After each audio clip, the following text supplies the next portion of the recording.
Sir breast cancer की अलामात क्या होती हैं? अमूमी तौर पे जो ब्रेस्ट कैंसर की अलामात हैं उनमें नंबर 1 जो है वो आपका ब्रेस्ट के अंदर गिल्टी का होना, इसका या ब्रेस्ट का साइज़ चेंज हो जाना, उसका साइज़ बढ़ जाना या उसके अंदर उसकी शेप में कोई तब्दीली आना, इसके अलावा बगल में गिल्टियों का होना या निपल के थ्रू जो है वो ब्लड आना, ये सारी अलामात जो हैं वो ब्रेस्ट कैंसर की। सर ब्रेस्ट में महसूस होने वाली हर गिल्टी कैंसर होती है? जी, ज़रूरी नहीं है कि हर गिल्टी कैंसर हो। इसके लिए हमें जो भी गिल्टी है उसको सबसे पहले एग्ज़ामिनेशन करना चाहिए। एग्ज़ामिनेशन के बाद हमने उसे इन्वेस्टिगेट करना है।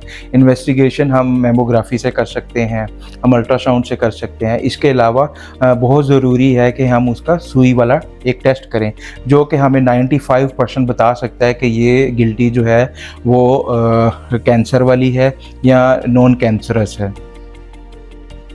सर जिस तरह लोग कहते हैं कि सुई वाले टेस्ट से या बायोप्सी से जो है वो कैंसर मज़ीद फैल जाता है, तो इसमें आप क्या हमारे नाज़रीन को बताना चाहेंगे? देखिए, सुई वाला जो टेस्ट है वो बहुत इम्पोर्टेंट है ब्रेस्ट कैंसर के अंदर। वो आपको डायग्नोसिस के बारे में बताता है और ये एक मिथ है कि बायोप्सी वाले टेस्ट से जो है वो कैंसर फैल सकता है, जबकि ऐसा बिल्कुल भी नहीं है। आजकल आपने सोशल मीडिया पे देखा होगा कि एक साहब हैं जो जिनको बायोप्सी बोलना नहीं आता और वो इसके बारे में बात करते हैं, वो इसको बायोप्सी बोलते हैं, तो वो इसके बारे में कमेंट करते हैं कि वो करवाएंगे तो कैंसर फैल सकता है।